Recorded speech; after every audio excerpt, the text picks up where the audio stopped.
Hi, everybody, and thank you for joining us for another value-packed TenantCloud podcast. If you want to be a more informed, better educated, and successful landlord, then stay tuned.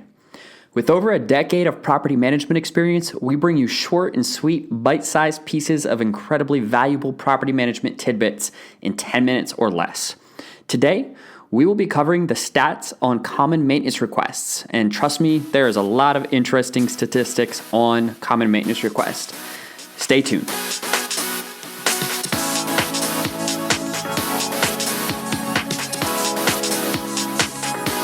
All right, jumping right in, we are going to cover the stats on common maintenance requests. And you're going to be interested to hear some of these. And this podcast is going to be really short, but it's going to be sweet and full of value-packed information that you might find interesting in direct relationship to your own rental properties.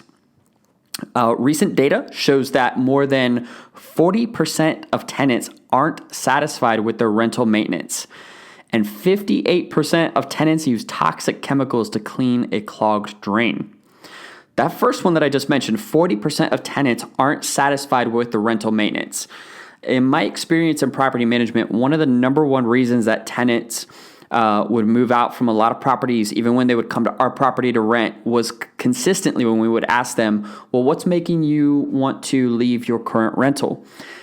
Consistently, time and time again, it would be that they were not happy with the rental maintenance at their current place. And it could be simple stuff and it could be really bad stuff. But the trend that I noticed in leasing and in property management was that most people were not happy with their rental maintenance at their current property, and that is why they were looking to move out. They initially move into your rental property because of a few reasons, either the location or the price or the amenities. And if you think about it, those things don't necessarily change from year to year unless they have life changes themselves. But if you're still offering the same amenities, your pricing is still within line from what they originally leased at. Maybe you increase it by $10, $15, $20, $50, whatever. But the one thing that does change, the one thing that's not a constant, is the people that they deal with on a day-to-day basis. You might change staff, maintenance staff. You might have office changes. You might have any type of change that involves people. And that is the one thing that changes consistently with every rental. And so it's important that you make sure that your rental maintenance and your rental maintenance staff are on point with your tenants, because that is the one thing that will help you avoid higher turnover is good rental maintenance and even preventative rental maintenance so that you don't have problems come up in the first place. That being said, here's a couple more interesting statistics on common maintenance requests. 43% of TenantCloud tenants consider water leaks the most dangerous issue in their rental. 15% of TenantCloud tenants complain of pests in their rental property. And 23% of TenantCloud tenants experience issues with HVAC during the summer. That's nearly a quarter of tenants have issues with HVAC during the summer. And again, I'm not pulling any statistics here on this comment, but in my experience, a lot of the issues that happen during the summer with AC units is the fact that they're not serviced. There's no preventative maintenance being done on them by a lot of property owners and landlords. And two, the tenants are not taking care of them with the simple task of changing the AC filter. And so it's a good idea to, on a regular basis, have your maintenance team go and replace the AC filters, or at least check to make sure the tenant has replaced the AC filters. And if the tenant has not replaced the AC filter, then I would recommend that you replace it. And then if your lease or your city or state permits it, pass that cost on to the tenant because they didn't do what they were supposed to do if that was what was in your lease guidelines to begin with, meaning for them to take care of the AC unit, particularly the AC filter. It's extremely important, especially if a tenant has pets, because pets, especially ones who shed, will get a lot of their fur and dirt and so on and so forth in that AC filter, and it's going to clog it up much faster to the point where most of them need to be changed within every 30 days. If they don't have a pet, a lot of AC units you can probably get away with 60 days, but just as a general good practice, it's good to change the AC filter on your HVAC unit every 30 days. Another statistic, 11% of TenantCloud renters think that broken windows and doors are the responsibility of the landlord, even if they're the ones who broke it, which is also something that I can totally relate with rental properties that I've managed over the years, and I'm sure you can relate with that too. So then the question is, okay, all these statistics on common maintenance requests, how do I go about actually improving my rental maintenance? Well, we have 4 key things that we've kind of outlined to do that. One is document everything. The minute that you receive a maintenance request from your tenant, you need to document it.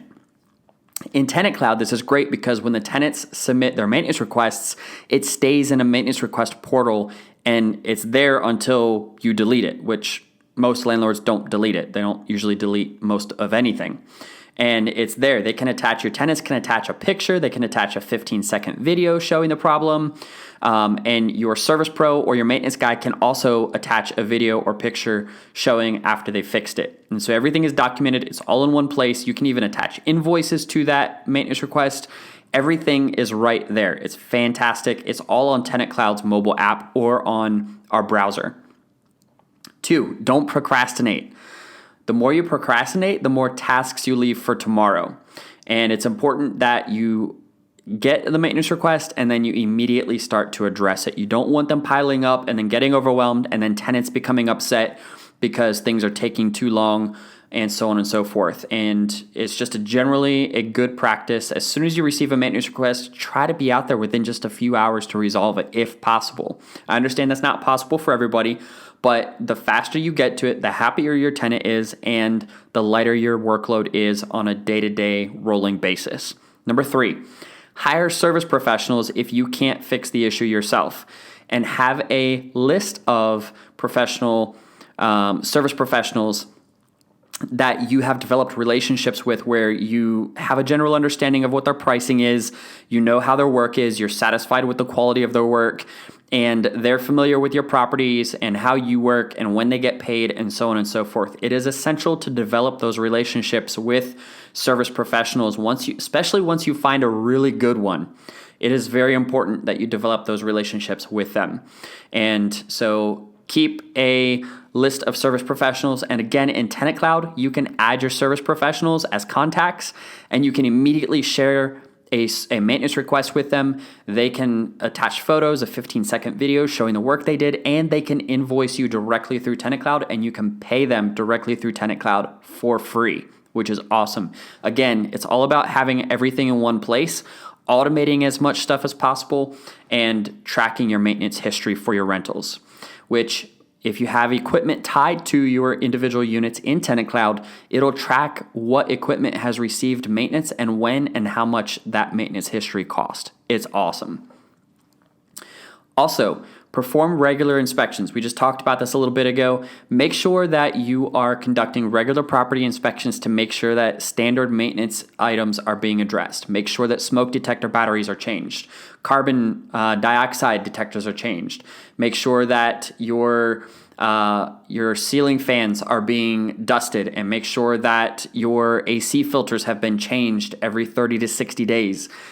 Make sure that screens are on the windows so that bugs aren't getting in, and make sure that weather strips aren't fraying and deteriorating, and so on and so forth. There's so much stuff you can do to have a better property overall and decrease the amount of maintenance requests you have your tenants depending on you for by just doing it preventatively to begin with. And it makes it so much easier for you, for the tenant, and for just everybody involved. So those are the interesting and common stats on maintenance requests and the 4 primary ways that you can improve your rental maintenance so that you can increase your occupancy percentages and your retention rates so that tenants enjoy staying at your rental property. Remember, most things don't change from the minute that a tenant moves into your property to the minute that they decide they need to find somewhere else. Usually it revolves around the things that are not constants, the things that change from day to day. And so those are often things you can control. And we hope that this information was helpful to you so that you can better control the controllables at your rental and improve your retention rates and make your tenants happier. That's it for now, and we'll look forward to talking to you next time.